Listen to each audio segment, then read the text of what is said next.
नमस्कार, आप देख रहे हैं 4 PM और मैं हूं आपके साथ निधि तिवारी।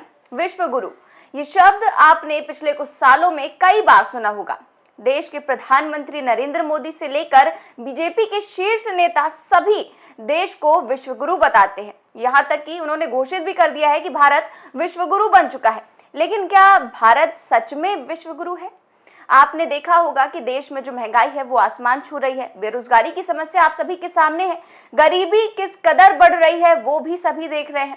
लेकिन फिर भी जो देश के शीर्ष नेता हैं, बीजेपी के नेता हैं, वो सभी भारत को विश्व गुरु बता रहे हैं। जबकि अभी पिछले हफ्ते ही जो केंद्रीय मंत्री नितिन गडकरी हैं, उन्होंने भी बता दिया है और उन्होंने चिंता जाहिर की है कि किस कदर देश में बेरोजगारी और महंगाई लगातार बढ़ रही है। और केवल वही नहीं, लगातार विपक्ष भी इसको लेकर केंद्र की मोदी सरकार पर निशाना साधता ही रहता है। लेकिन अब जिसने मोदी सरकार पर निशाना साधा है, उसका नाम सुनकर आप भी चौंक जाएंगे। जी हाँ, सीधे सीधे आरएसएस ने केंद्र की मोदी सरकार को आईना दिखाया है। देश में बेरोजगारी, महंगाई और असमानता पर जो आरएसएस के महासचिव हैं दत्तात्रेय, उन्होंने सीधे सीधे मोदी सरकार को आईना दिखाया है और कहा है कि देश में जो बेरोजगारी है, बढ़ती महंगाई है और जिस तरह से असमानता है वो बेहद चिंता का विषय है। इसको लेकर उन्होंने चिंता जाहिर की है। सीधे उन्होंने कहा है कि जो गरीबी रेखा के नीचे 20 करोड़ से ज्यादा लोग हैं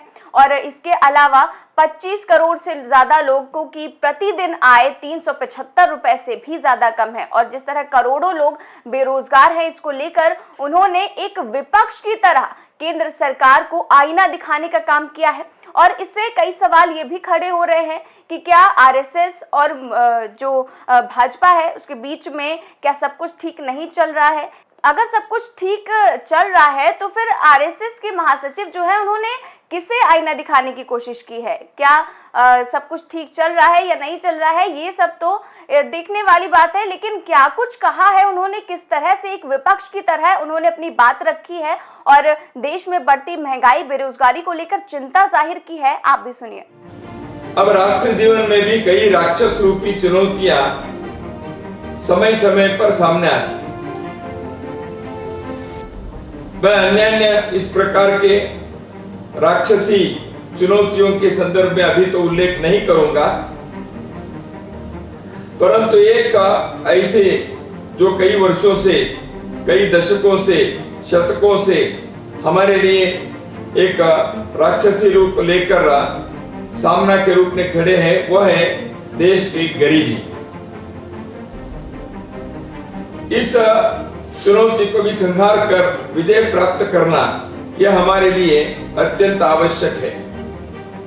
भारत में आज गरीबी कितने हैं? लगभग 20 करोड़ लोग गरीबी रेखा के नीचे जी रहे हैं। यह एक आंकड़े हमारे लिए बहुत दर्दनाक है। और एक आंकड़े मैं देख रहा था, प्रतिदिन 375 रुपए से कम आय है ऐसे लोग हिंदुस्तान में 23 crore people are having less than 375 rupees income per day. बेरोजगारी की संख्या पिछले जून में लगभग 4 करोड़ 2.2 रूरल एरिया में, 1.8 करोड़ अर्बन एरिया में। लेबर फोर्स सर्वे के अभी के जो आंकड़े हैं उसके हिसाब से 7.6% अनएम्प्लॉयमेंट है, ऐसे समझ में आता है। देश में गरीबी है, अनएम्प्लॉयमेंट है, यह तो बेरोजगारी है, यह एक हमारे लिए चुनौती तो है ही, लेकिन उसके साथ साथ और एक विषय के बारे में भी हमें विचार करना पड़ेगा। वो है आर्थिक असमानता की, इनइक्वालिटी। एक दृष्टि से देश में आर्थिक तरक्की के एक आंकड़े जो मिलता है, भारत दुनिया के टॉप मोस्ट 6 कंट्रीज में, 6 देशों में एक है। ऐसा है तो परिस्थिति सर्वदूर ठीक है क्या? ऐसे नहीं है। top 1% of the population in India, they are owning 1/5 of the, they are having 1/5 of income of our country. जबकि देश के आधी आबादी 50% ऑफ द पॉपुलेशन, उनके जो इनकम है, देयर कंट्रीब्यूशन इज 13%, यानी 50% लोगों के इनकम देश के 13% ही है, और टॉप 1% देश के इकोनॉमी के 20% है। तो इस असमानता के संदर्भ में भी हमें सोचना पड़ेगा। तो इसलिए गरीबी के कारण के संदर्भ में जब देखते हैं तो संयुक्त राष्ट्र संघ ने कुछ बातों के बारे में विभिन्न देशों के सर्वेक्षण करने के पश्चात अपने शोध से, अपने रिसर्च से उन्होंने जो बातें सामने लाई हैं वह भारत के संदर्भ में भी काफी हद तक लागू होती हैं। Inadequate access to clean water and nutritious food, शुद्ध जल और पौष्टिक आहार की उपलब्धता देश के बहुत बड़ी आबादी के लिए आज भी नहीं है। उसी प्रकार लाइवलीहुड, आजीविका और रोजगार, जिसके बारे में आज हम चर्चा कर रहे हैं इस कार्यक्रम में, इस स्वावलंबी भारत अभियान के द्वारा, तो वह एक बहुत बड़ी चुनौती है देश में गरीबी के कारण। अन्य प्रकार के समाज के अंतर्गत जो कॉन्फ्लिक्ट्स होते हैं, टकराव होते हैं, संघर्ष होते हैं, यह भी गरीबी के कारण है, ऐसा संयुक्त राष्ट्र संघ के रिसर्च कहता है। इनइक्वालिटी के बारे में मैंने अभी अभी उल्लेख किया, असमानता के संदर्भ में। शिक्षा के जो प्रयास होने चाहिए वह ठीक से नहीं होने के कारण, पुअर लेवल ऑफ एजुकेशन कई देशों में यह भी एक गरीबी के लिए कारण बन चुका है। भारत ने हम अभी इस दृष्टि से एक नई राष्ट्रीय शिक्षा नीति को लाने का प्रयास किए हैं, वह लागू होने के दहलीज पर है। तो इसलिए अपने को देखना पड़ेगा आने वाले कुछ वर्षों में इस राष्ट्रीय शिक्षा नीति के जो भी सख्त परिणाम होंगे वह देश की परिस्थिति को उत्तम बनाने में कुछ अपने योगदान देगा ही, यह विश्वास हम सबको है। जलवायु परिवर्तन भी गरीबी के लिए कई बार कारण बनते हैं। आधारभूत संरचना के अनुपस्थिति होने के कारण गरीबी दिखाई देती है। कई जगह पर सरकारों के अक्षमता के कारण भी गरीबी रहती है, ऐसे संयुक्त राष्ट्र संघ के अवलोकन है।